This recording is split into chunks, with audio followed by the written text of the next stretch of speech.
মদিনাকে রক্ষা করার জন্য সালমান ফার্সির পরামর্শক্রমে 3 মাইল লম্বা একটা খন্দকের পরিখা খনন যখন করার প্রয়োজনীয়তা দেখা গেল, কুরাইশরা যেন মদিনাকে আক্রমণ না করতে পারে। সরাসরি দেখবেন সেনানিবাস আছে যেখানে, আর্মিদের থাকার জায়গা, অফিস যেখানে, দেখবেন তার সামনে দিয়ে ক্যানেল থাকে। কি থাকে? ক্যানেল থাকে, পানি থাকে, অর্থাৎ ডাইরেক্ট যেন কেউ না ঢুকতে পারে। মদিনাকে রক্ষিত রাখার জন্য, সংরক্ষণ করার জন্য সালমান ফার্সির পরামর্শক্রমে তিনি বললেন, ইয়া রাসূলুল্লাহ, আমার বয়স তো কম না, আমি বুড়া বয়সে ইসলাম কবুল করেছি। আগে আমি অগ্নি পূজক ছিলাম, এরপরে খ্রিস্টান ছিলাম, এরপরে আমি আপনাকে যাচাই বাছাই করে আমি আপনি দেখেছি আপনি আল্লাহর পয়গম্বর, আমি ঈমান এনেছি। জোরে বলুন সুবহানাল্লাহ। সাহাবায়ে কেরাম ঈমান আনছেন, আমরা কি ঈমান আনছি না পাইছি? এজন্য এই দশা, এজন্য এই দশা। আগে আগুন পূজা করেছেন সালমান, এরপরে খ্রিস্টান ছিলেন, এরপর কিতাব খুঁজে খুঁজে দেখে দেখে দেখে দেখে মদিনায় চলে গেছে। সুবহানাল্লাহ বলেন। মদিনায় গিয়ে দেখেন রাসূল এক জায়গায় দাঁড়ায় আছেন, পিছন দিক দিয়ে চলে গেলেন, সামনে গিয়ে বললেন, আমি আপনার কাছে কিছু মান্নত নিয়ে এসেছি, মান্নত নেন।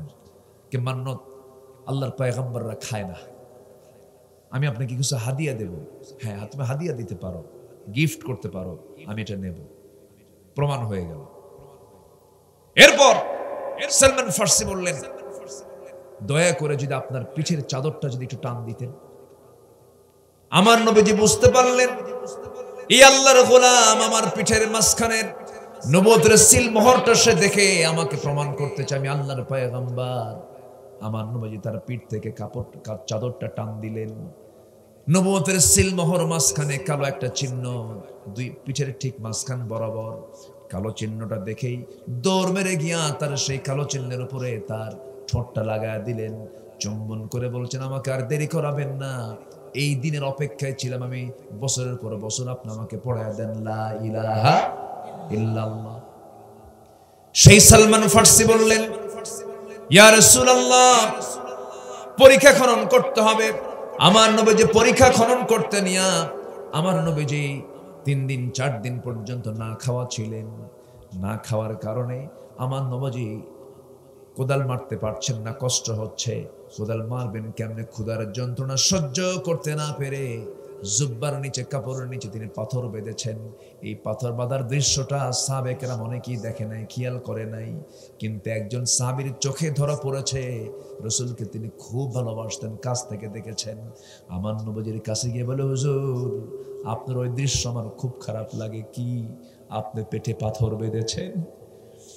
আমার নবীজি বললেন, ও জাবির, তুমি আমাকে দেখলে কেমনে হুজুর? আমি আপনাকে দারুণ ভালোবাসে টের পেয়েছি, আপনি চিন্তা করবেন না, আমি বাড়িতে যাচ্ছি, দেখি কি ব্যবস্থা করা যায় নাকি।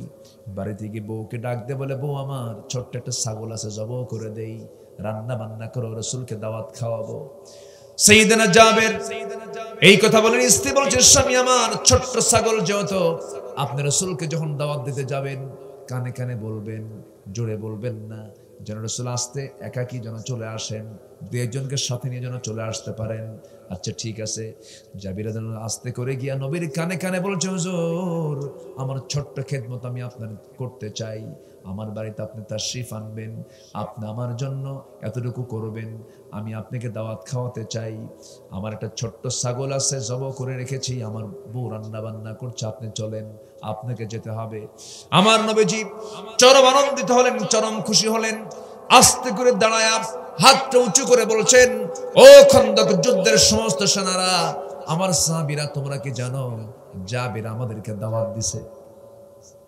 সুবহানাল্লাহ বলবেন না? ছাগল কয় কেজি? কয়েক কেজি ওজনের ছোট্ট ছাগল। এইদিকে রাসূল সবাইকে দাওয়াত দিয়ে দিলেন। সাইয়েদনা জাবের তো চিন্তায় পড়ে গেছেন, মুখে কোনো আনন্দ নাই, কি যেন বিপদে পড়ে গেলাম, এত মেহমানদারি আমি কেমন করে করব? কিচ্ছু বললেন না। ওই অবস্থা রেখে তিনি চলে গেলেন তার নিজের বাড়িতে। বউকে গিয়ে বলছেন, বউ, কাম সারা? কি? সবাই চলে আসতেছে। কি তুমি কি কানে কানে বলো নাই? বলছি কানে কানে, কিন্তু রাসূল সবাইকে দাওয়াত দিছে। এবার স্ত্রী বলছেন, স্বামী আমার, চিন্তা করবেন না, বান্দা যার রিজিক দেওয়ার ব্যবস্থা তারই। যেরকম সুবহানাল্লাহ। এমন বিশ্বাস সবার থাকার দরকার আছে না নাই? বান্দা যার রিজিক দিবেন কে? সে আল্লাহই দিবেন রিজিক। যার বাড়িতে বউটা ভালো হয়, দুনিয়াটাই তার জন্য জান্নাতের টুকরা হয়ে যায়। বলি আলহামদুলিল্লাহ। আল্লাহ তুমি সবার বাড়ির বউকে ভালো বানায় দাও। ভালোই তো আছে নাকি? বলেন ভালো কি পেঁচ লাগাই দিচ্ছি নাকি আমি? একটু ভালো বলেন, আবার পেঁচ লাগবে তো। ভালো। হ্যাঁ, বাজার নাই এক সাহাবী, বাজার নাই বাড়িতে 3 মাস হলে বাজার করে না। কয় মাস? 3 মাস হলে বাজার করে না। 3 মাস যাবত বাজার নাই।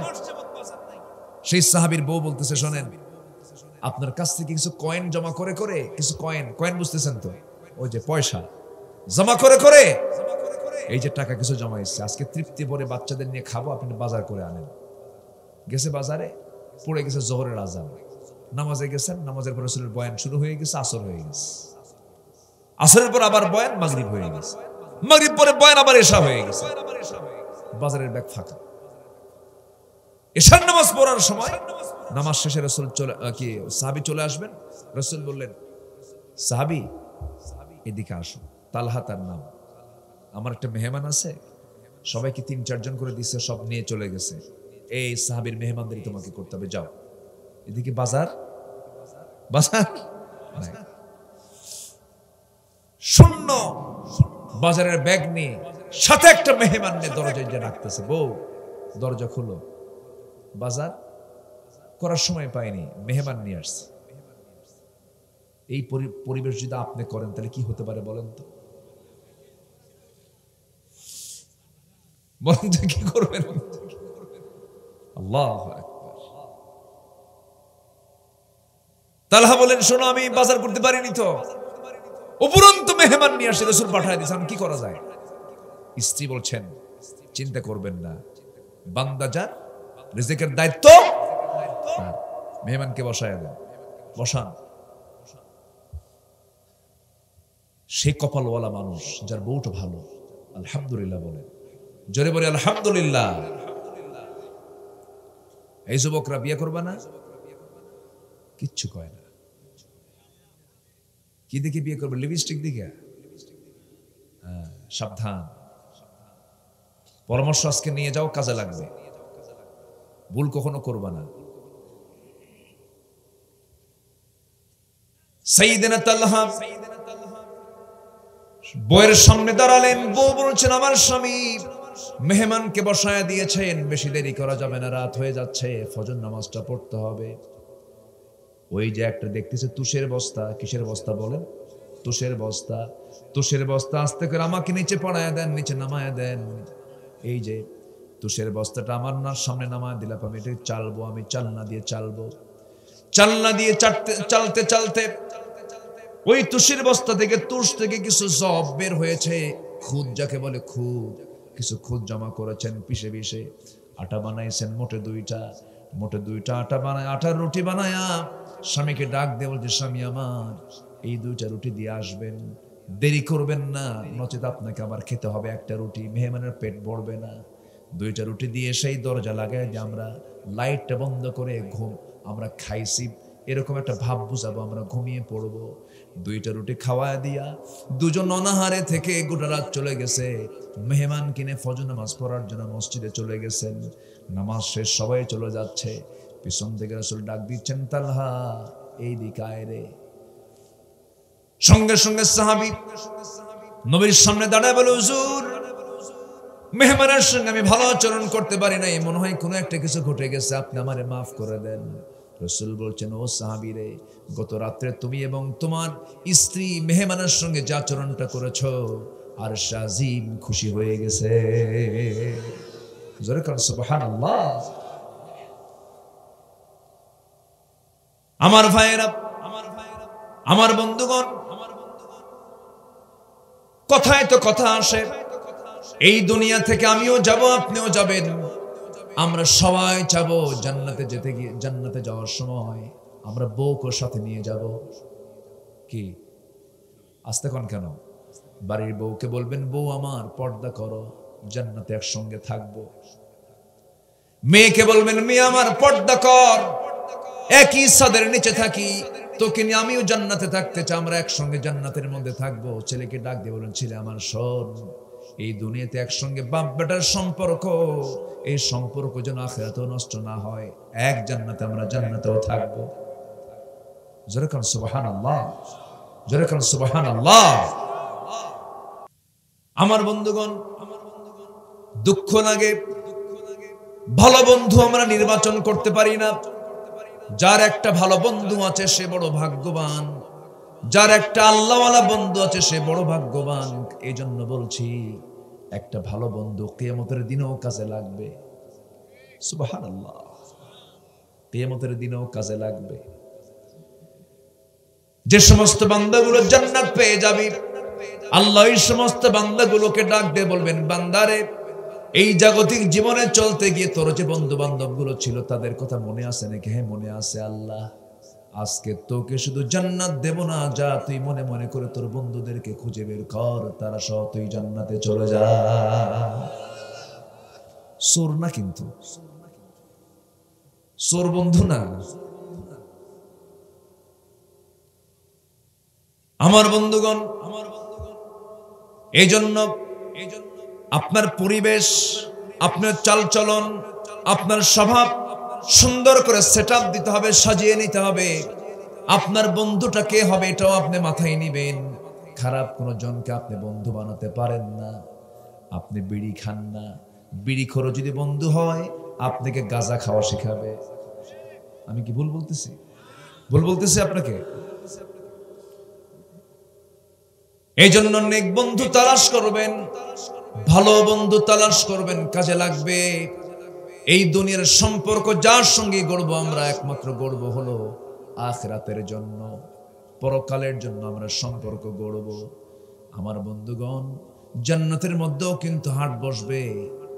সমস্ত জান্নাতীরা সেখানে হাটে যাবে। হাটে কিন্তু একটা মজা আছে, মজা আছে না চাচা? হাটে না লাগলে কিন্তু ভালো লাগে না। সপ্তাহের হাট আছে না, এরকম আছে না? বাজার না লাগলেও বাজারে যাওয়ার মতো একটা মন তৈরি হয়, একটু যাই, একটু হাটে যাই, এরকম হয় না? এরকম হয় না? এটা বেশি মনে হয়েছিল করোনার সময়। করোনা মনে আছে? মনে আছে আপনাদের? করোনার সময় মানুষ হাটে যায় আর পুলিশে দেখে দৌড়ায়। কি আল্লাহর সময়টা পার করে দিয়েছেন সেই সময়। লন্ডন একটা ভূতুরে নগরী হয়ে গেছে। লন্ডন সেই সময়, শিকাগো, ওয়াশিংটন ডিসি, একটা রাস্তায় ভূতও নাই, বিমানের চাকা অকেজ হয়ে গেছে। মনে আছে? মনে আছে আপনাদের? মনে আছে? আল্লাহ কি না পারেন। কিন্তু কি পরিবর্তন হলো? পরিবর্তন কিচ্ছু না। রাশিয়া আর ইউক্রেন মারামারি লাগছে। কোন পরিবর্তন হয়েছে? কিছুই না। আমার বন্ধুগণ, একটু কান লাগাবেন। আমার কথার ধরনটা একটু ভিন্ন টাইপের। মনোযোগ দিয়ে কথাগুলো শুনি আমরা। এই যে জাগতিক জীবনে আমরা চলে যাচ্ছি, সময়গুলো পার হয়ে যাচ্ছে, কিন্তু আমার মূল লক্ষ্য কিন্তু নষ্ট করা যাবে না। মূল লক্ষ্য কেউ নন, মূল লক্ষ্য হচ্ছে আমার আল্লাহকে খুঁজে পাওয়া, আমার আল্লাহর কাছে চলে যাওয়া, আল্লাহর সঙ্গে সম্পর্ক গড়া, আল্লাহ কেন্দ্রিক জীবন গড়া, আল্লাহকে নিয়ে ভাবা, রসুলকে নিয়ে ভাবা। এই ভাবনা করতে করতে যে বান্দা দুনিয়া থেকে বিদায় হয়ে যাবে, তার জন্য আল্লাহ নিজে হয়ে যাবেন। জোরে করুন সুবহানাল্লাহ। আমার ভাইরা, ওই আয়াতে আল্লাহ তাআলা কি বলছেন? আগের আয়াতে আল্লাহ রাব্বুল আলামিন ঈমানদারকে লক্ষ্য করে ডাক দিচ্ছেন। সূরাতুত তাওবা 23-24, 23-24 মিলায় নেবেন। সূরাতুত তাওবা 23-24, এই দুটো আয়াত আজকে আমি আপনাদেরকে মুখস্থ করায় দেব ইনশাআল্লাহ। জোরে বলি ইনশাআল্লাহ। সূরা তাওবা কত? 23-24। আল্লাহ রাব্বুল আলামিন ঈমানদারকে ডাক দিয়ে বলছেন, ইয়া আইয়ুহাল্লাযীনা আমানু লা তাত্তাখিযু আবাআকুম ওয়া ইখওয়ানাকুম আউলিয়া ইন ইসতাহাব্বুল কুফরা আলাল ঈমান ওয়া মান ইয়াতাওয়াল্লাহুম মিনকুম ফাউলাইকা হুমুয যালিমুন। ঈমানদাররা, ও ঈমানদাররা যারা ঈমান এনেছো, ঈমানদারকে ডাক দিয়ে বলছেন লা তাত্তাখিযু আবাআকুম, তোমরা তোমাদের বাপকে, তোমাদের ভাইকে কখনো বন্ধু বানাতে পারবে না। যে সমস্ত বাপ, যে সমস্ত ভাইয়েরা ঈমানকে বাদ দিয়ে যারা কুফরকে গ্রহণ করেছে, ঈমানকে বাদ দিয়ে যারা তাগুতকে গ্রহণ করেছে, তাদেরকে, তারা যদি তোমার বাপ হয়, ভাই হয়, তাদেরকে তুমি কখনো বন্ধু বানাতে পারবে? এটা কি মোল্লার হুকুম না আল্লাহর হুকুম? মোল্লার হুকুম না আল্লাহর হুকুম? এই যুবক, এই বসে বসে, আমি কষ্ট দিয়ে ফেললে আমি তাহলে দোয়া করে দেব। একটু বসেন, উঠলে আলোচনা হেরে যায়। একটু বসেন। কি সুন্দর করে সব কান মুখ সব ঢেকে রাখছে এখন পর্দার মধ্যে সবাই, খুব ভালো। কিন্তু মেয়েদের আমি বুঝি না, এই প্রচন্ড শীতের মধ্যেও গায়ে কাপড় নেই। এখন তাদের চামড়া কি গন্ডারের না কিসের আল্লাহ জানে। আমি কি ভুল বলতেছি? মার্কেট টার্কেট গুলোতে যান, দেখেন কোনো কাপড় চোপড় নেই। মেয়েদের শীত কম লাগে, একজন কইছে। শীত কম লাগে না, ওদের দেখাতে ভালো লাগে। এরকম বেহায়া কিছু মহিলা আছে না নাই? দেখাতে হবে স্বামীরে, দেখাই হলো রিক্সাওয়ালা। কারা দেখায়? রিক্সাওয়ালা দেখে কয় যাক দেখলাম, যখন নাউজুবিল্লাহ। কি সাজা সাজে আমাদের মরহুম মকবুর রেজাউল করিম কাউসারি ভাই খুব মজা করে বলতেন কথাগুলো। উনি মারা গেছেন, আল্লাহ তুমি তার কবরটাকে জান্নাতের টুকরা বানায় দাও।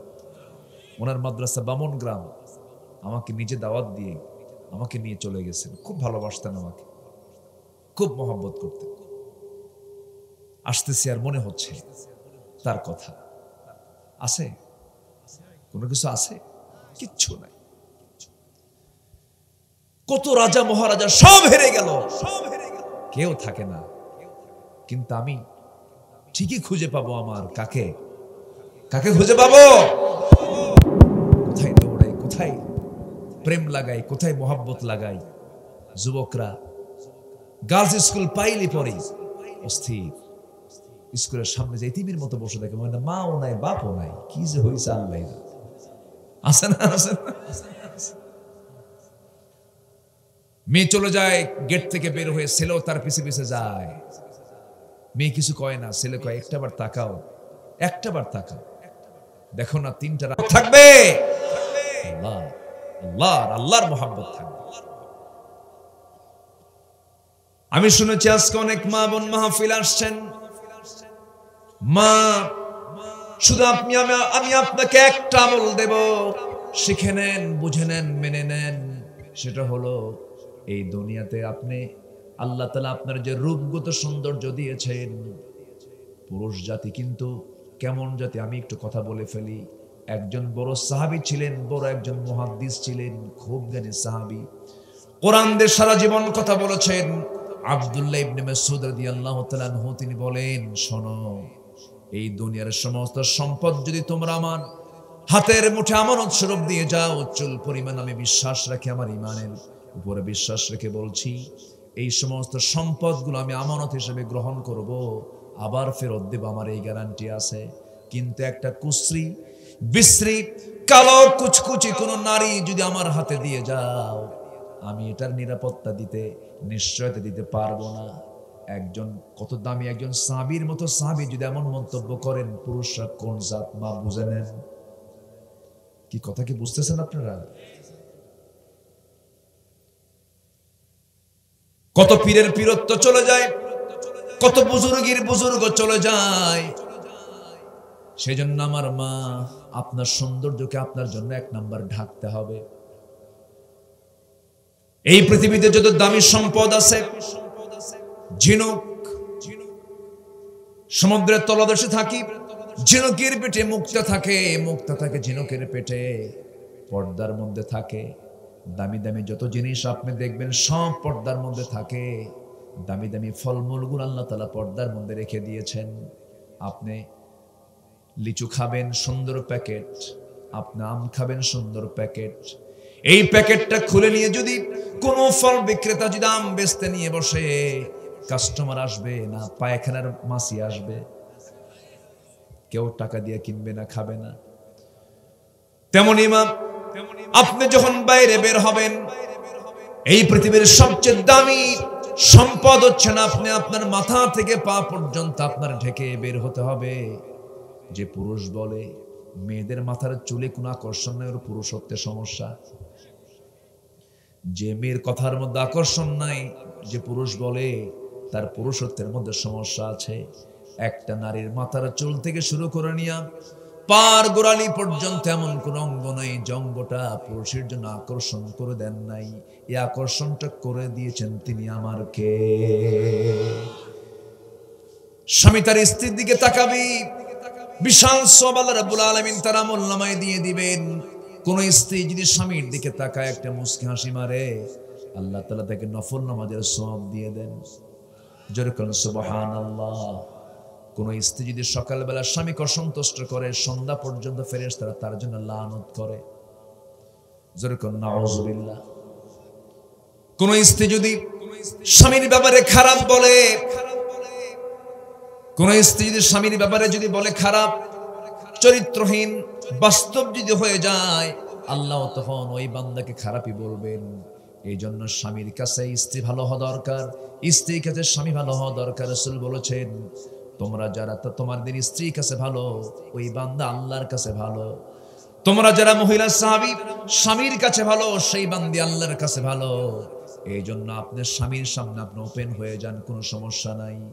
একজন নারী স্বামী ছাড়া বাকি পৃথিবীর সব মানুষের সঙ্গে দেখা করতে গেলে অবশ্যই তার শালীন পোশাক পরার দরকার আছে না নাই? আসতে বলবেন না, আছে না নাই? পুরুষের ড্রেস কোড হলো নাভি থেকে হাঁটুর নিচ পর্যন্ত ড্রেস কোড, এটাকে ঢাকা হলো ফরজ। আর মেয়েদের ঢাকা ফরজ হলো মাথা থেকে পা পর্যন্ত। তবে মুখের ব্যাপারে 17 আওতা মুক্ত করা হলেও, মুখ যদিও 17 আওতা মুক্ত, কারণ মুখে নাক আছে, মুখে এই ফেসে মুখ আছে খাওয়ার জন্য, নাক আছে ঘ্রাণ নেবার জন্য, অক্সিজেন নেবার জন্য, চোখ আছে দেখার জন্য। তিনটা এসেনশিয়াল, তিনটাই লাগে, এই জন্য মুখটা বের করতে পারবে। কিন্তু ফিতনা যদি হয়, ফিতনার আশঙ্কা যদি হয়, সেই সময় তাকে মুখটাও ঢাকতে হবে। এটা হলো ইসলামের বিধান। কিন্তু আজকে মেয়েরা ঢাকতে ভালোবাসে না, দেখাতে ভালোবাসে। বলেন, ঢাকতে না দেখাতে? দেখাতে ভালোবাসে। সারা বছর বোরকা পরে, বিয়ের দিন বিয়ের অনুষ্ঠানে বোরকা ছাড়ে, ঠিক আছে না? বিয়ের অনুষ্ঠানে বোরকা ছাড়ে, হাতে গলায় সব জায়গায় বাবার দেওয়া গহনাগুলো পরে, স্বামীর দেওয়া গহনাগুলো গাথা গাথা পরে, ভরি ভরি সোনার গহনাগুলো পরে, সারা বছর বোরকা পরছে। বিয়ের অনুষ্ঠানের দিন বোরকাগুলো ছেড়ে গহনাগুলো পরে, স্বামীকে দেখানোর জন্য না সবাইকে দেখানোর জন্য? মাঝে মাঝে আবার হাত এরকম করে দেখো দেখো, আছে না, আছে না, মোশন দেখে না, এগুলো করা যাবে না। স্বামীকে দেখেন আপনি তৃপ্তি মতো। এই দুনিয়াতে আপনি একজন নারী, পরপুরুষের নজর থেকে আপনি নিজেকে পরহেজ রাখবেন। আল্লাহর কসম করে বলি, আল্লাহ তাআলা আপনার জন্য জাহান্নামটা হারাম করে জান্নাত দিয়ে দিবেন। মায়েরা কি আলোচনা শুনতেছে? আমার বন্ধুগণ, কথার তো কোনো থা নাই, বিভিন্ন দিকে বিভিন্ন লাইনে চলে যাই, মূল লাইনের দিকে আবার চলে আসি। ইমানদারকে ডাক দিয়ে বলেছেন, তোমাদের যেন সেই পিতা সেই ভাই যেন প্রিয় না হয়, বন্ধু না হয়, যদি সেই ইমানকে বাদ দিয়ে কুফুরকে গ্রহণ করে, তাহলে আমার কাছে ইমান বড় না ভাই বড়? আসতে কয়, কিন্তু ভাইয়ের নাম যদি ইমান আলী হয়? আমার দেশে এমন নেতার নাম আছে, কমিউনিস্ট পার্টি করে, কিন্তু নাম হলো মুজাহিদুল ইসলাম। আছে না, আছে না, আছে না? কমিউনিস্ট পার্টির নেতা নাম হলো মুজাহিদুল ইসলাম। ইমান আলী কিন্তু নামাজ পড়ে না। রমজান আলী কিন্তু রমজান মাসে দুপুরবেলা ভাত খায়। হিম্মত আলী সাইকেলের চাকা বাসুলের সিট হয়ে পড়ে। আছে না? নাম হলো আতর আলী, গাঁজা খায়, গাঁজার গন্ধে তার কাছে যাওয়া যায় না। নাম হলো বাদশা মিয়া, ভিক্ষা করে। কি করে? ভিক্ষা করে। নাম হলো খোকা মিয়া, বয়স হলো 90 বছর, এখনো খোকায় আছে। নাম দিয়ে তো কোনো কাজ হবে না, আল্লাহ তাআলা কাম চান। এই জন্য আমার ভাই বড় না ইমান বড়, আমার বাপ বড় না ইমান বড়। দুঃখ বুকটা ফেটে যায়। আমার দেশে অসংখ্য ফ্যামিলি আছে, এক ফ্যামিলিতে 4 ভাই 4 দল করে। মানে দেশে যত দল আছে ওদের ভাইয়ের মধ্যে তত দল আছে। আছে না? মুনাফিক কারে কয়? মুনাফিক কাকে বলে? চিন্তা করেন। যত দল, সব দল ভাইরা করে, আবার চাচাতো ভাইদের মধ্যে ভাগ করে দেয়, তুই দল কর। যখন কোনো সমস্যা হয়, সব সমস্যা নিয়ে সবাই মিলে বসে, শোন তোর দল এখন ক্ষমতায়, দেখিস আমার দিকে 5 বছর নজরে দিবি, আবার যখন আমরা ক্ষমতায় আসবো তোর দিকে নজরে দেব। এটা কি এই আয়াতের সঙ্গে মেলে নাকি? আয়াতের সঙ্গে মেলে? ওরা কি জান্নাত না জাহান্নাম কোন তো? আমার বন্ধুগণ, আল্লাহ বলছেন শোনো, ইমানের সঙ্গে কোনো আপোষ নাই। ইমান নাই, বাবাকে বন্ধুত্বের প্রাচীরে নেওয়া যাবে না, তবে বাবার সঙ্গে নাফরমানি করা যাবে না, বাবার সঙ্গে খারাপ আচরণ কিন্তু করা যাবে না। বাপ যদি কাফের হয়, খারাপ আচরণ করার কোনো সুযোগ নাই। মা যদি চরিত্রহীনাও হয়, কোনো কথা বলা যাবে না। ওয়াইন আমারাকা, এমনকি তোমার বাপ মা যদি তোমাকে, যদি তোমার বাড়ি থেকে যদি তোমার আব্বা আম্মা তোমাকে যদি বেরও করে দেয়, কোনো বিচার কারো কাছে চাওয়ার ক্ষমতা অধিকার তোমার নাই। সন্তান কি বাবার বিচার ডাকতে পারে? আসতে কয় এলাকে ডাকে নাকি? ডাকতে পারে? দুঃখ লাগে। কি শিক্ষা আমরা পেলাম। সেদিন আলোচনা চলাকালীন অবস্থা এক চেয়ারম্যান বলল, হুজুর আমি চলে যাচ্ছি, আমি থাকতে পারছি না। কেন? কিছুক্ষণ আগে আমার ইউনিয়নের একটা জায়গায় ছেলে মাকে খুন করেছে। ছেলে মাকে খুন করছে। এরকম রেকর্ড তো মানে উল্লাপাড়ায় নাই।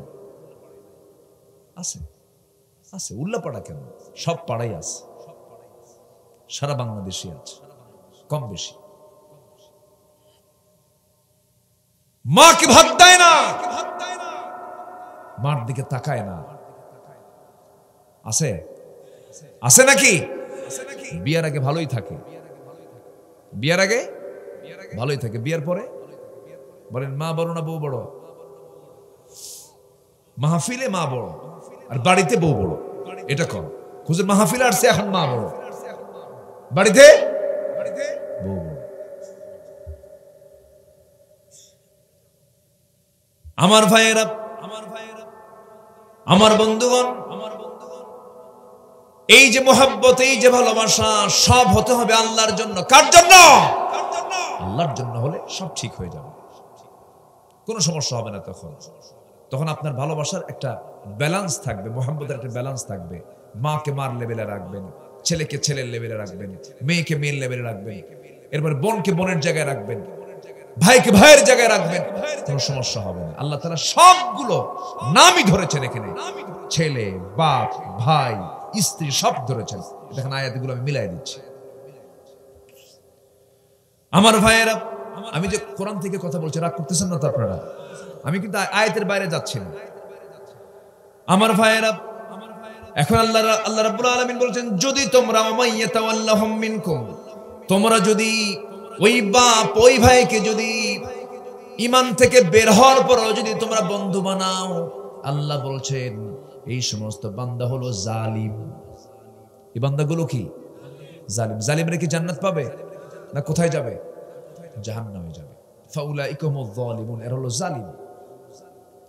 এরপরে বলছেন, হে রাসূল আপনি এবারে জানায়া দেন, কুল ইন কানা আবাউকুম ওয়া আবনাউকুম ওয়া ইখওয়ানুকুম ওয়া আযওয়াজুকুম ওয়া আশীরাতুকুম ওয়া আমওয়ালুন ইকতারাফতুমুহা ওয়া তিজারাতুন তাখশাউনা কাসাদাহা ومساكن ترضونها আহাব্বা ইলাইকুম মিনাল্লাহি ওয়া রাসূলিহি ওয়া জিহাদিন ফি সাবিলিহি ফাতারাব্বাসু হাত্তা ইয়াতিয়াল্লাহু বিআমরিহি ওয়াল্লাহু লা ইয়াহদিল কওমাল ফাসিকিন। জোরে বলুন আল্লাহু আকবার।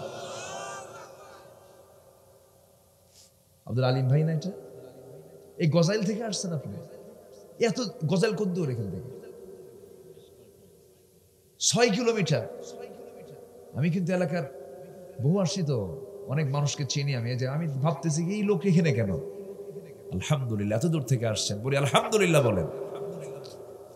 মুজাহাদা করতে হয়েছে আমার ভাইয়েরা। এবার আল্লাহ বলছেন, শোনো, যদি তোমাদের কাছে, আল্লাহ শর্ত দিচ্ছেন, ইন কানা, যদি তোমরা, আবা উকুম, 1 নাম্বার গুনেন সবাই, 1 নাম্বার তোমাদের বাবা, নাম্বার 2 ওয়াবনা উকুম তোমাদের ছেলে, ওয়া ইখওয়ানুকুম তোমাদের ভাই, নাম্বার 4 ওয়াজওয়াজুকুম তোমাদের বউ, ওয়া আশিরাতুকুম তোমাদের গোত্র, বংশ আছে না, বংশের টান আছে না, আছে। নাম্বার 6 হলো ওয়া আমওয়ালুন ইকতারাফতুমুহা তোমাদের মাল, তোমাদের সম্পদ, ও তিজারাতুন তাখশাউনা কাসাদাহা তোমাদের ব্যবসা, নাম্বার 7 তোমাদের ব্যবসা, ও মাসাকিন তারদাউনাহা তোমাদের বাসস্থান। এই 8টা জিনিসের চাইতে যদি আল্লাহ কোনো কিছুই কিন্তু বাদ দেন নাই, মানব জীবনে এগুলোর টান কে দিয়েছেন বলেন? নিজের বাড়ি ঘর, ব্যবসা, তোমাদের মালামাল, তোমাদের গোত্র, তোমাদের স্ত্রী, তোমাদের ভাই, তোমাদের সন্তান, তোমাদের পিতা, এই সব কিছুর চাইতে, 8টা জিনিসের চাইতে যদি আহাব্বা ইলাইকুম বেশি প্রিয় না মনে হয় তোমাদের কাছে, মিনাল্লাহি ওয়া রাসূলিহি ওয়া জিহাদিন ফি সাবিলিহি, জিহাদ করাকে, রাসূলকে মুহাব্বত করাকে, আল্লাহকে মুহাব্বত করাকে যদি ওই 8টা ভালোবাসার চাইতে বেশি প্রিয় না মনে হয়, জেনে রেখে দিও আল্লাহ কিন্তু ফাসিকদেরকে কখনো হেদায়েত দেন না, অর্থাৎ এই সমস্ত লোকগুলো তখন ফাসিক হয়ে যায়। নাউজুবিল্লাহ। কে বলছেন কথাগুলো? আল্লাহ বলছেন। আমার বন্ধুগণ, তাহলে বোঝা গেল, আমার বাপ আগে নয়, আমার মা আগে নয়, আমার স্ত্রী আগে নয়, আমার সম্পদ আগে নয়। অনেকেই বলে চাচা আপন প্রাণ বাসা, আছে না? এই কথা বলে না? এটা ভুল কথা। না না, সবার আগে আমার ভালোবাসা দেখাতে হবে। কার জন্য? আল্লাহর জন্য দেখাতে হবে। সমস্ত কিছুর উপর আল্লাহকে প্রাধান্য দিতে হবে, রাসূলকে প্রাধান্য দিতে হবে, জিহাদকে প্রাধান্য দিতে হবে। সাহাবায়ে কেরাম কি ভালোবাসা রাসূলকে দিয়েছেন। একজন সাহাবীর কথা মনে হলো, আমার নবীজি সবচেয়ে বেশি মার খেয়েছেন 2টা জায়গায়, একটা তায়েফ আর একটা হলো উহুদের প্রান্তর, বেশি রক্ত ঝরেছে। আর আমার রাসূল 2টা জায়গায় সবচাইতে বেশি না খাওয়া ছিলেন। 3টা দিন 3টা রাত তায়েফে গিয়ে খেতে পারেন নাই, খাবার পান নাই।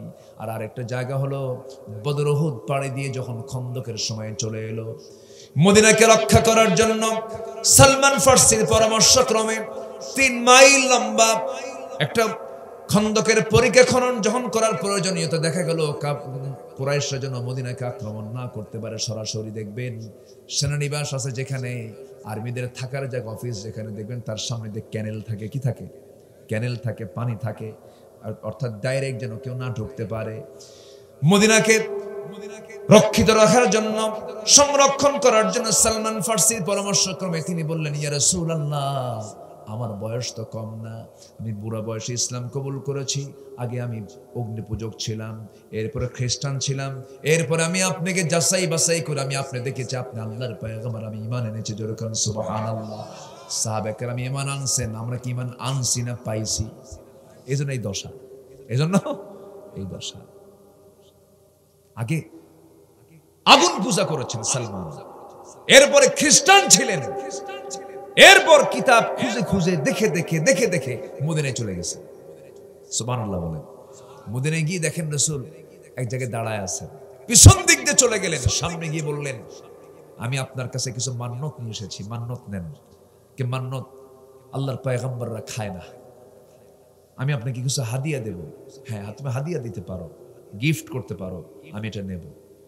প্রমাণ হয়ে গেল। এরপর সালমান ফার্সি বললেন, দয়া করে যদি আপনার পিঠের চাদরটা যদি একটু টান দিতেন। আমার নবীজি বুঝতে পারলেন এই আল্লাহর গোলাম আমার পিঠের মাঝখানের নবুয়তের সিল মোহরটা সে দেখে আমাকে প্রমাণ করতে চায় আমি আল্লাহর পয়গম্বর। আমার নবীজি তার পিঠ থেকে কাপড় চাদরটা টান দিলেন, নবুয়তের সিল মোহর মাঝখানে কালো একটা চিহ্ন, দুই পিঠের ঠিক মাঝখান বরাবর কালো চিহ্নটা দেখেই দৌড় মেরে গিয়া তার সেই কালো চিহ্নের উপরে তার ঠোঁটটা লাগায় দিলেন, চুম্বন করে বলছেন আমাকে আর দেরি করাবেন না, এই দিনের অপেক্ষায় ছিলাম আমি, বছরের পর বছর আপনি আমাকে পড়ায় দেন লা ইলাহা ইল্লাল্লাহ।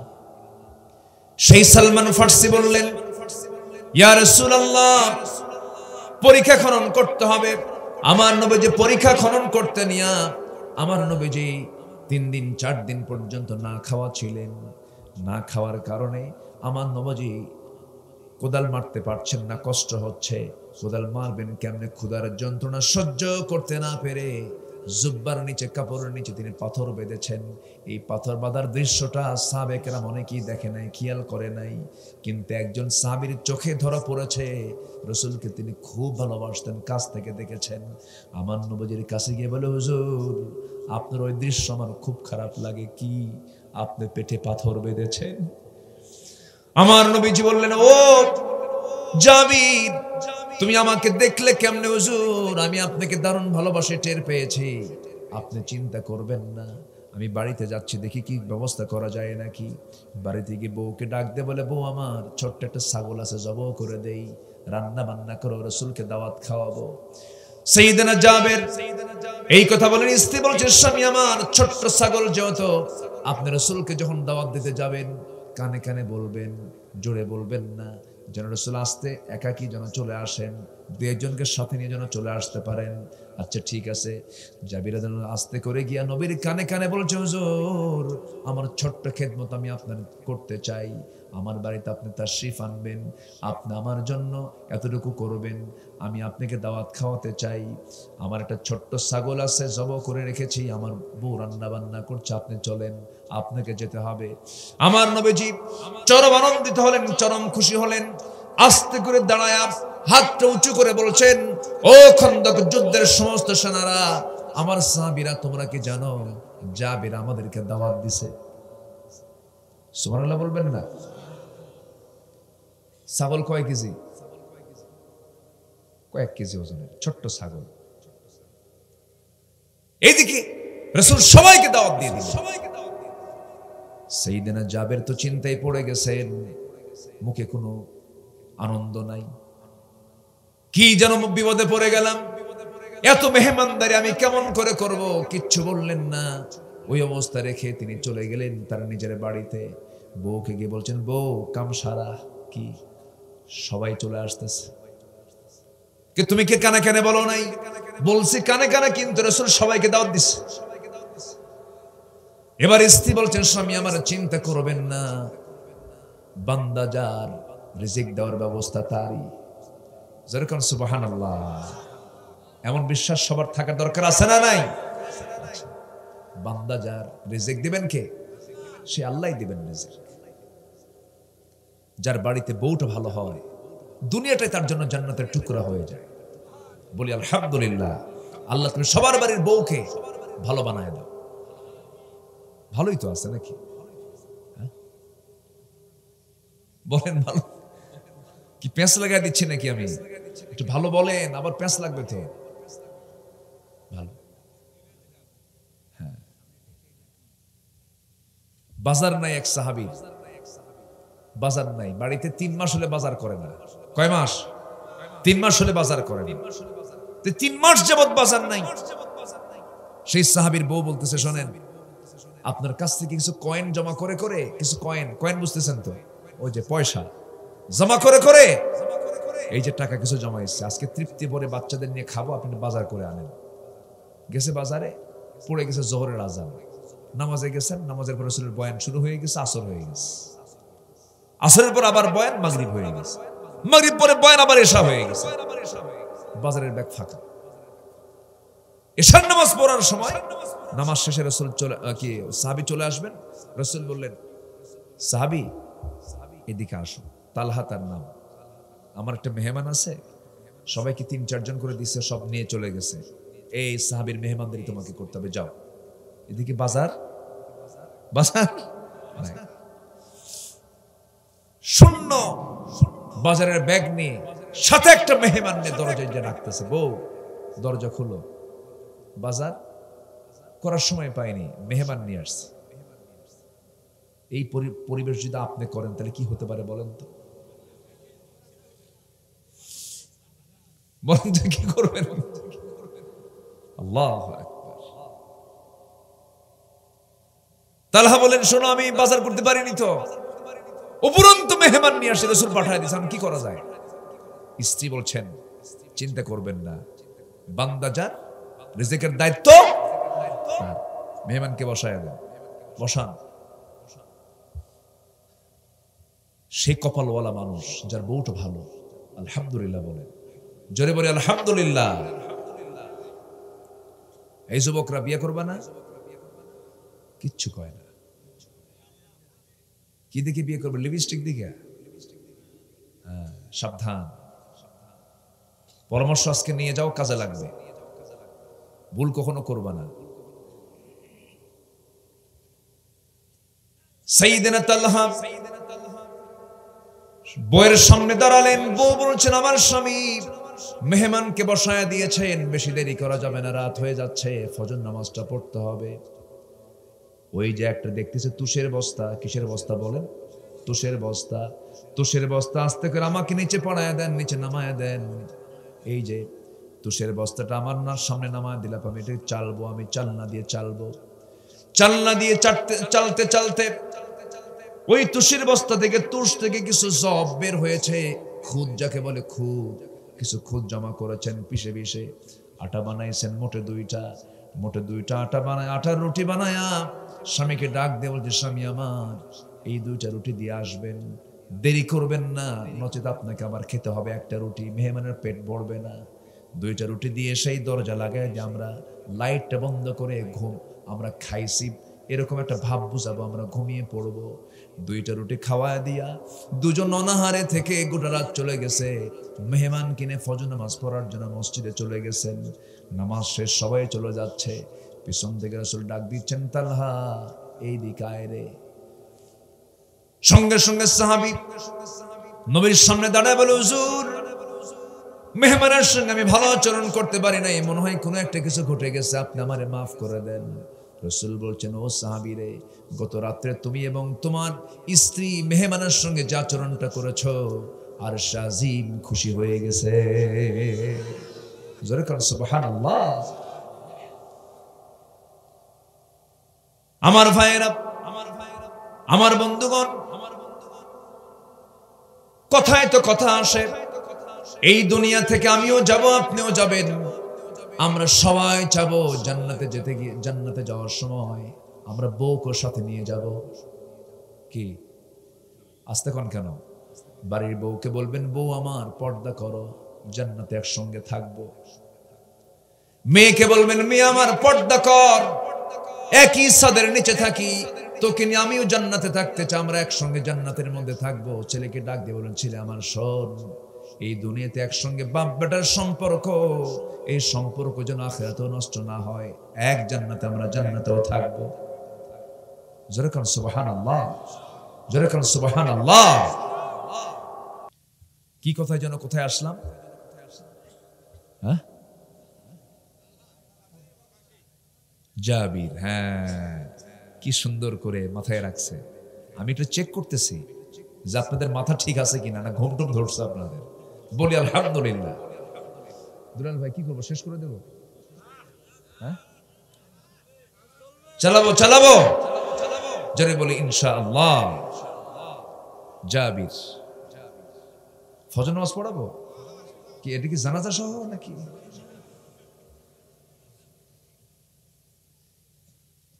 খুব ভালো আপনারা। জাবির রাদিয়াল্লাহু তাআলা আনহু বউকে কি বলতেছে, বউ আমার কি করা যায়, কোনো টেনশন করবেন না, বান্দা যার দায়িত্ব তার। সুবহানাল্লাহ বলেন।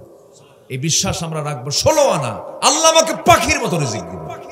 সুবহানাল্লাহ বলেন। পাখির মতো। কিসের মতো? পাখি কি ওর খাদ্য গুদাম কতগুলো? খাদ্য গুদাম আছে, মানুষের আছে না নাই? এরপর খাদ্যের সংকট আছে না নাই?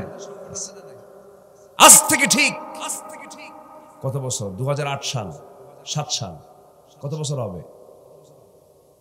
12 আর 3 15 বছর, 15-16 বছর আগের কথা বলছি। মঈনুদ্দিন ফখরুদ্দিনের আমলে আলুর দাম বেশি ছিল না চাউলের দাম বেশি ছিল?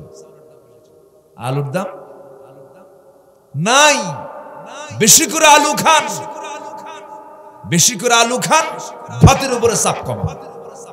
এখন কি করবেন?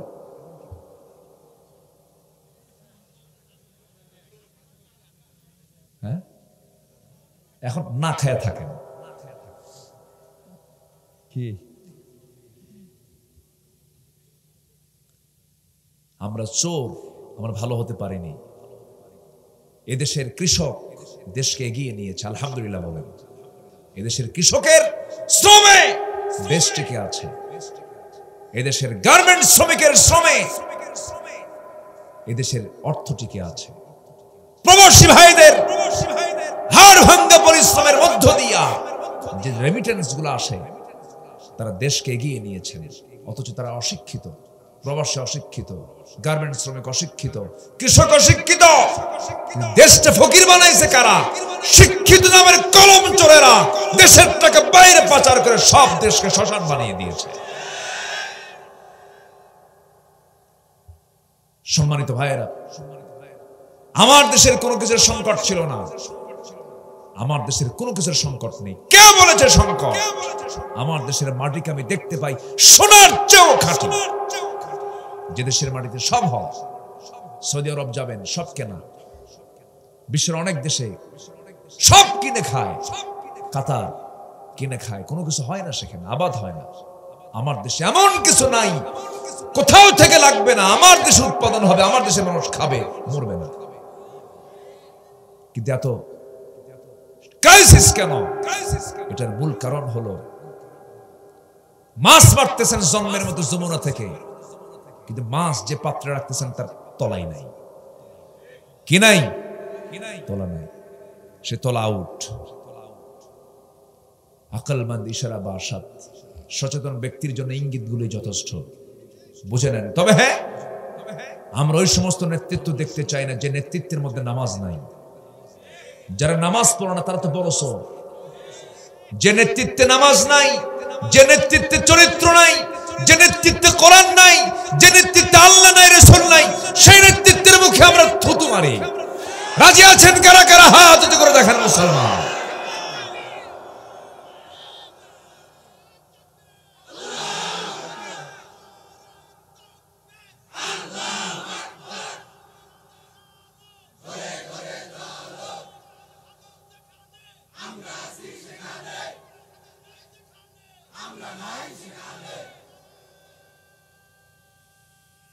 এই তো গত 3-4 দিন আগে আমি সিলেট ছিলাম।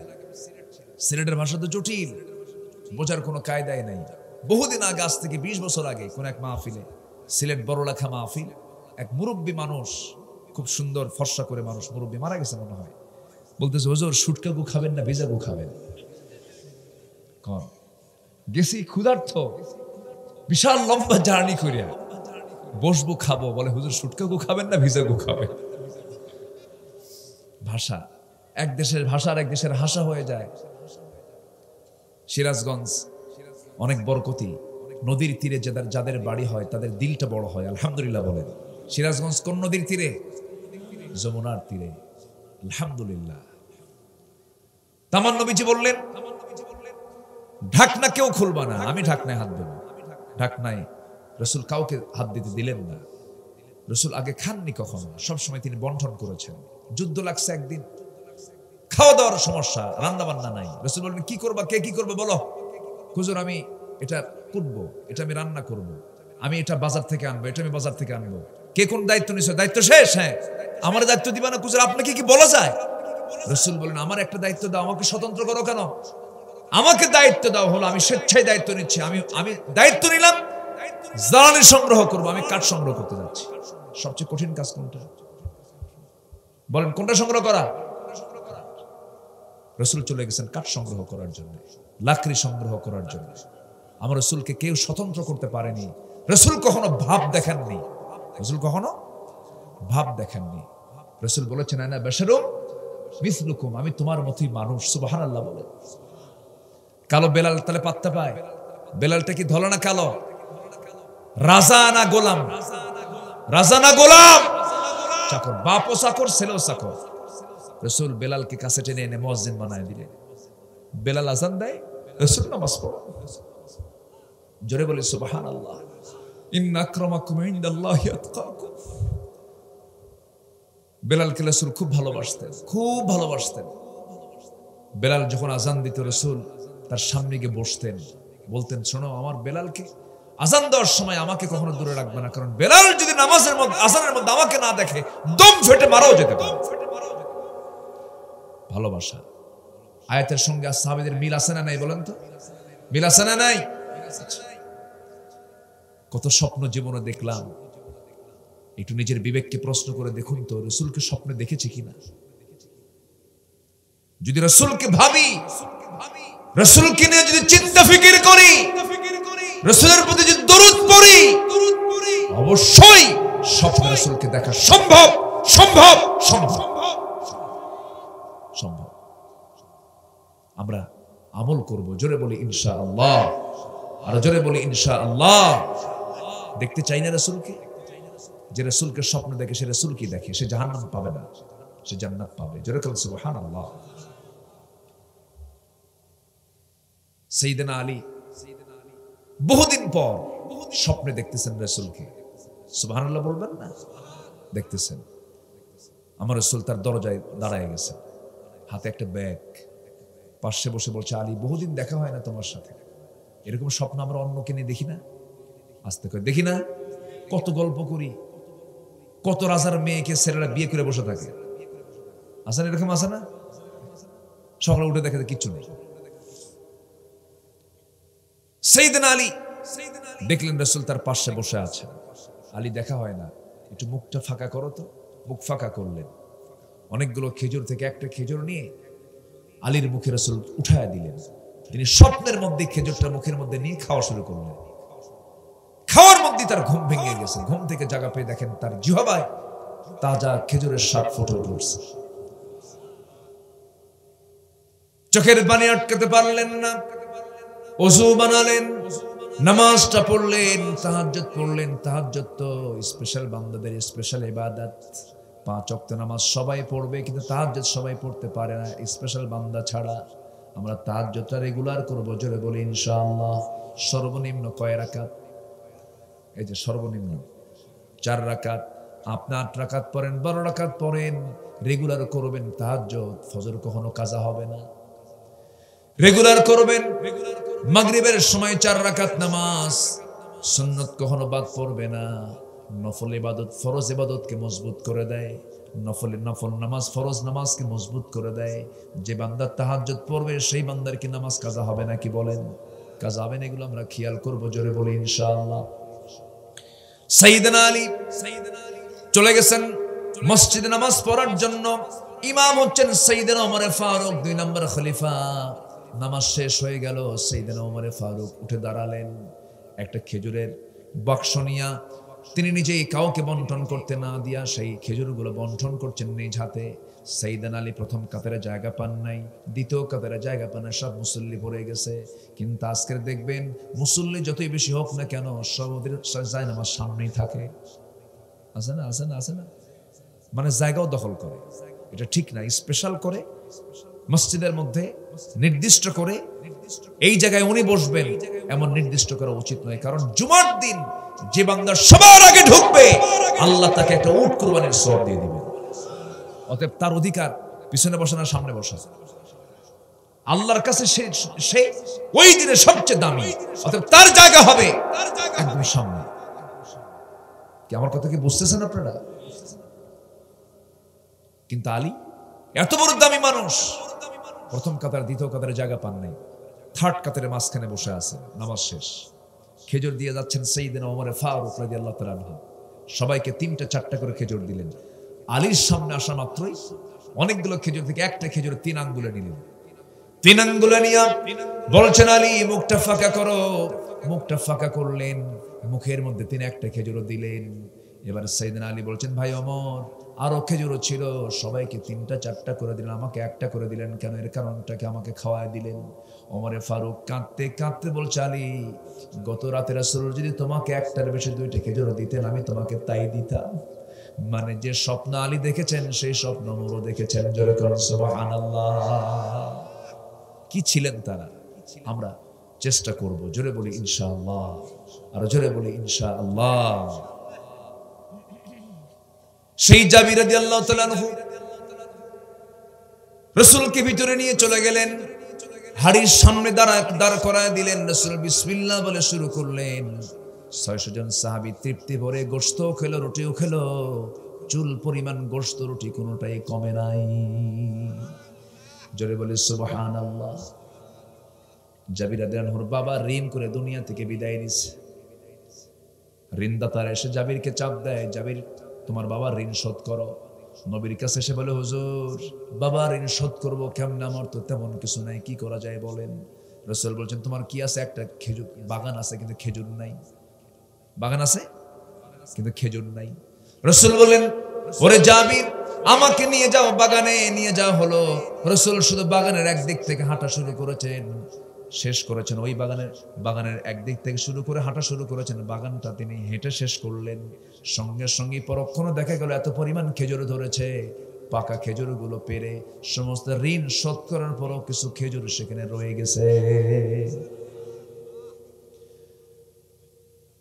মদিনার বাহির থেকে উটের পিঠে আসতেছেন সাহাবায়ে কেরাম, সাথে আছেন রাসূল, সাথে আছেন জাবির রাদিয়াল্লাহু তাআলা আনহু। জাবিরের উটটা হলো বুড়া। কি উট? বুড়া উট। বুড়া উট কি জোরে যায় না আস্তে যায়? আস্তে আস্তে যায়। তাগড়া উটগুলো জোরে জোরে যায়। জাবির বলছেন, হুজুর সবাই জোরে জোরে যাচ্ছে, আমার উট তো বুড়া, যায় না, আপনি একটু দোয়া করে দেন। আমার নবী হাতে ছোট্ট একটা লাঠি ছিল, মারছেন ঘুতা। মারছেন কি? গুতা মারার সঙ্গে সঙ্গেই এই বুড়া উটটা এমন জোরে দৌড় মারছে, সবার উটকে সে পিছের সামনে ফাস্ট হয়ে গেছে। রাসূল মুস্কি মুস্কি হাসতেছেন। মদিনায় যাওয়ার পর সাইয়েদনা জাবের বলছেন, ইয়া রাসূলুল্লাহ আমি তো অনেক আগে চলে আসলাম। রাসূল বলছেন, জাবের তোমার উটটা বেচবা নাকি কও? রাসূল তো মজার মানুষ ছিলেন, সুবহানাল্লাহ। উটটা বেচবা নাকি কও? হুজুর বুড়া উট তো বেচলে ভালোই হয়, বুড়া উট বেচলে ভালোই হয়, আমি নেব, দাও। টাকা নিলেন, উটের লাগামটা হাতের মধ্যে নিলেন। জাবির খুব খুশি হয়ে গেলেন, যাক বুড়া উটটা বেচতে পারলাম, খুব খুশি হয়েছেন। এবার আরো খুশি করার জন্য রাসূল বলছেন, ও জাবের আমি কি তোমার কাছ থেকে টাকা নিতে পারি নাকি? তুমি তো আমার খুব প্রিয়। উটটাও আমি টাকা তোমাকে দিয়েছি, ভালো কথা, উটটাকে আমি নিতে পারি নাকি? উটটাও আমি তোমাকে দিয়ে দিলাম, আমি খুশি। জোরে কারণ সুবহানাল্লাহ। সাইয়েদনা জাবিরকে রাসূল খুব পছন্দ করতেন। কেন? জাবির রাসূলকে খুব পছন্দ করতেন। জোরে কারণ সুবহানাল্লাহ। আমরা মোহাব্বত করব কাকে? এক নাম্বার আসলে কাকে বলেন? কাকে? নাম্বার 2 হচ্ছে মুহাম্মদ সাল্লাল্লাহু আলাইহি ওয়াসাল্লাম। এরপর ও জিহাদিন ফি সাবিলি, একটা কাজ, একটা আমল। জিহাদকে ভালোবাসতে হবে, জিহাদকে পছন্দ করতে হবে। জিহাদের নাম শুনে অনেকে নাক সিটকায়, আছে না? এরকম আছে না? কি কিসের জিহাদ রে? জিহাদ কিসের? জিহাদ এখন নাই, এই জাতীয় কথা তারাই বলে যারা চোর, যারা মুনাফিক, যাদের ঈমান নাই। জিহাদ ছিল, আছে, থাকবে। আবু জেহেল ছিল, আছে, থাকবে। আমার নবীজির সময় যে কাফের মুশরিকরা নবীজির বিরুদ্ধচারণ করেছে, ইহুদির বাচ্চারা বিরুদ্ধচারণ করেছে, তাদের আওলাদরা আজও পৃথিবীতে আছে না নাই? বাইতুল আকসা কার ঘর? কার ঘর বলেন? সেই ঘরকে অবরুদ্ধ করে রেখেছে ইহুদির বাচ্চারা। তো এদের বিরুদ্ধে আপনি কি করবেন? কি করতে হবে? তাহলে জিহাদ নাই? জিহাদ আছে না নাই? ফিলিস্তিনের হামাস যোদ্ধারা যুদ্ধ করছে, জিহাদ করছে। তারা গুলি মারে, এরা পাথর মারে। ওরা গুলি মারে, এরা কি মারে? পাথর মারে। সামরিক শক্তি আকাশ আর পাতাল তফাৎ। ফিলিস্তিন খোয়া মারে আর ওরা গুলি মারে। অথচ এবার হামাস এমন আক্রমণ করেছে, এটা কি অস্ত্রের জোরে না ঈমানের জোরে? বলেন কিসের জোরে বলেন? ইসরায়েলের কাম সারা হয়ে গেছে। আল্লাহ যদি কাউকে সাহায্য করেন কিচ্ছু লাগে না। বদর যুদ্ধে হাজার হাজার ফেরেশতা দিয়ে সাহায্য করেছেন তিনি কে? ওয়ালাকাদ নাসারাকুমুল্লাহু বিবদরিন ওয়া আনতুম আযিল্লা। তোমরা অসহায় ছিলে, আমি বদরে তোমাদেরকে ফেরেশতা পাঠায় আমি তোমাদেরকে সাহায্য দিয়েছি, বিজয় দিয়েছি। সে আল্লাহ আজও আছেন না নাই? আজও আছেন না নাই? আমরা এই বিষয়গুলো খেয়াল করব। তিনটা ভালোবাসার কথা আল্লাহ তাআলা বলেছেন। আল্লাহর প্রতি বান্দার ভালোবাসা, নবীর প্রতি বান্দার ভালোবাসা এবং জিহাদ করাকে পছন্দ করা। জিহাদের ডাক শুনলে যেন ভয় না লাগে। যার ভয় লাগবে তার মধ্যে মুনাফিকের সিমটম আছে। নবীর পিছনে নামাজ পড়েছে, যুদ্ধে যায় না, এমন মুনাফিক আছে না? ছিল। সেই মুনাফিক আজও আছে। আসুন আমরা মুনাফিকের সকল চরিত্র থেকে নিজেদেরকে পরহেজ রাখি। জোরে বলি আল্লাহুম্মা আমিন। আরো জোরে আল্লাহুম্মা আমিন। মন তো চাই আরো কথা বলি, কিন্তু ঘড়ির কাঁটা তো বাজে না, থামে না, বাজতেই থাকে। আমি সবার কাছে একটু উদাত্ত আহ্বান জানাবো। আমাদের সামনে যে নামাজটা আছে, সে নামাজটা কিসের নামাজ? না, তাহাজ্জুদ তো আছে, আলহামদুলিল্লাহ। কিসের নামাজ বলেন তো? এসেনশিয়াল কোনটা? অনেকে আছে তাহাজ্জুদ পড়ে ফজর পড়ে না, এরকম মুসল্লিও কিন্তু আছে। হ্যাঁ, আছে না? ওর সবে কদরে যায়, সবে কদরে যায় আর সারা রাত তাহাজ্জুদ কেন্দা কুন্দা, ফজর নেই। মানে মাথায় পাগড়ি দিছে কিন্তু পরনে লুঙ্গি নেই। পরনে কি নেই? লুঙ্গি নেই। তো লুঙ্গি আগে দরকার না টুপি আগে দরকার? লুঙ্গি আগে দরকার। ফজর নামাজ পড়বেন কারা কারা একটু হাত তুলে দেখেন তো দেখি।